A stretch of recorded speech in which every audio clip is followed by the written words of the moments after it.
3 minúty do štartu dnešných tretích gostov symbolických 3 minúty. Opäť sa skracuje dĺžka dráhy na 1640 metrov, štartovacie auto sa teda presunulo na roh oblúka za cieľom.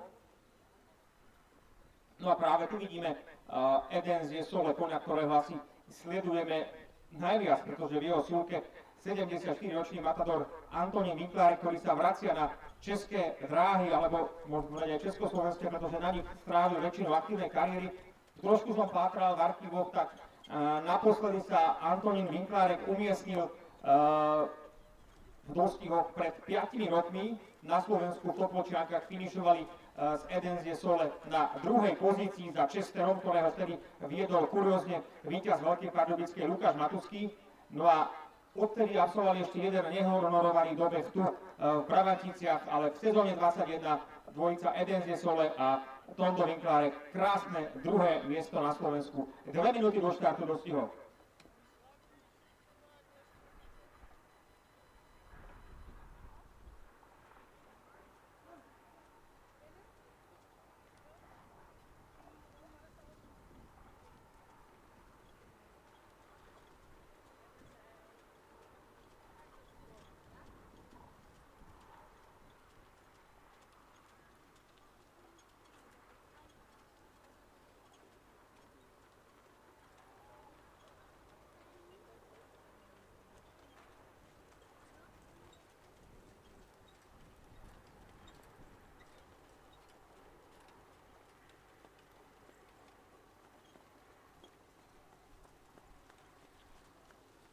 Posledná minúta do štartu, 1.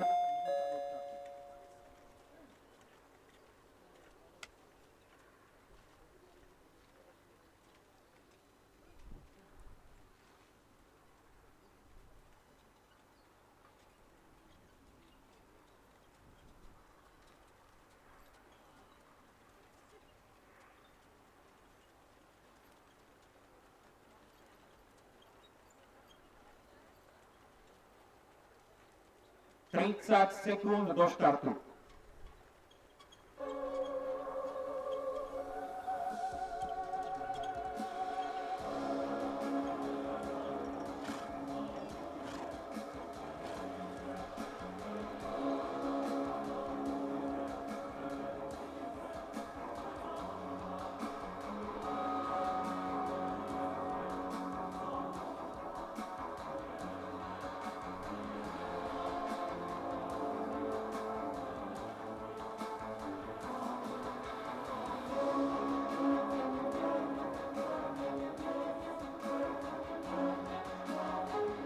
Štartovacie auto v pohybe od bariéry, potom Nanika, Ariel, Marlen, Grovka, Leontinka, Edens Sole a Northern Alep.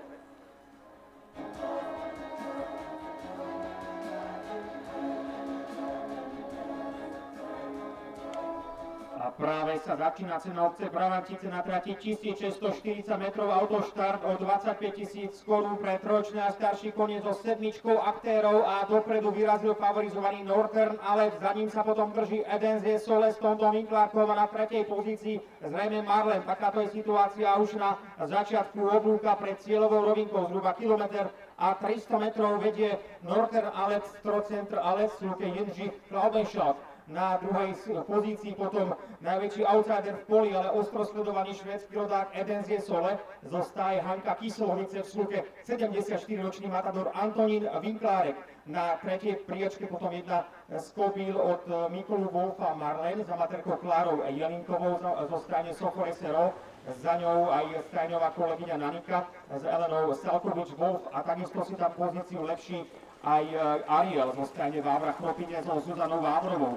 Prvú šesticu uzatvára Grovka, zostaje Kvietná s Ivanom Cofalom, no a za poľom sa vezie Leontinka, ďalšia akvizícia stáje Kvietná súľka s Hanou Neslingerovou. Takáto je situácia v oblúku za cieľom, zhruba 700 metrov do finále, stále je to Northern Alep, ku ktorej sa teraz vyváža Marlen, ale na tretej pozícii si lepší situáciu pred záverečnou fázou aj Ariel a takisto Nanika. Na 5. priečke teraz Edens Sole súke s Tondom Vinklárkom, dvojica, ktorá spolu má takmer 90 rokov, obdivuhodný výkon už teraz pred nich, ale teraz ide dvojica od Ivana Coufala, konkrétne Grófka a Leontínka, no a vo finále vidíme štvoricu, peticu koní, je to tam nahustené v záverečnom oblúku s plnými šancami Northern Alet a za ním dvojica trénera Wolfa, konkrétne Nanika a Marlen. Snaží sa popri bariére prísť Marlen zvonka Nanika a medzi nimi ešte Ariel.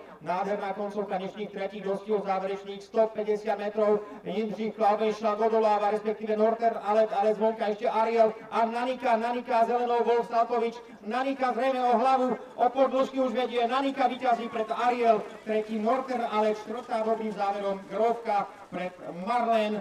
Bez peňazí v tejto chvíli ešte Leontínka a Edenze Sole, ale podkles pre Tonda Vinklárka, ktorý absolvoval tieto dostihy pri chuti. Videli sme pekný úvod jeho podaní a napokon dramatickú koncovku a víťazstvo Naniky zostane Sochoreserov a súke Elena Salkovič-Wolf.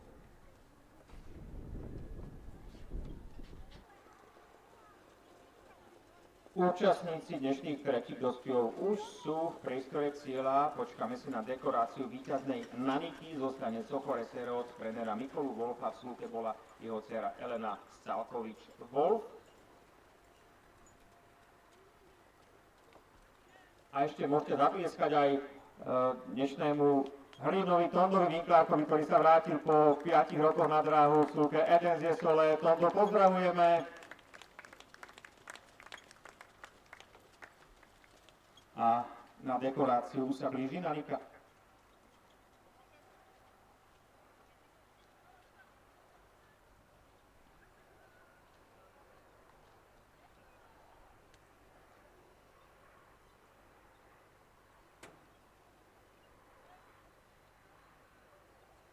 Takže dostihová tajomníčka na dnešnom dni gratuluje, dekoruje víťaznú kobylku. Ešte skúsime foto.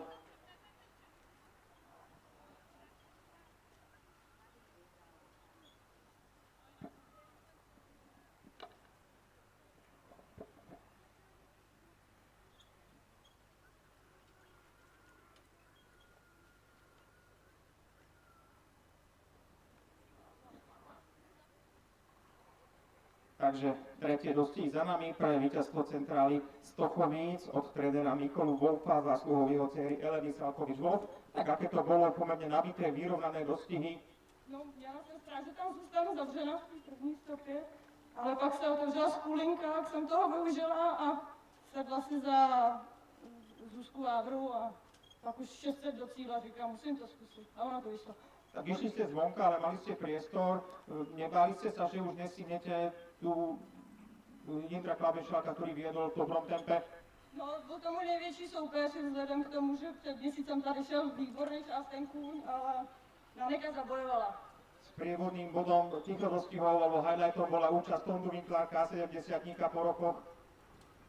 Ako možno vnímate aj tento kontext, že starší súperi sa vracajú, čo je asi dobré? Mě nás víc těm je líp a to jsou zkušení jezdci a je to super. Že ještě to nevzdávaj. A ste to nejako vnímali vzadu stáňak, že sa vracia niekto po dlhých rokoch v takomto veku? Ještě. Vnímali. Ne. Tak ďakujem, toľko Elena Salkovič-Wolf. Dobre, dobří holuby sa vracajú. Takže to je tretí dostih dnešného dňa a víťaz Nanika, súke Elena Salkovič-Wolf, váš potles pre zástupcu stade Sochoreserov.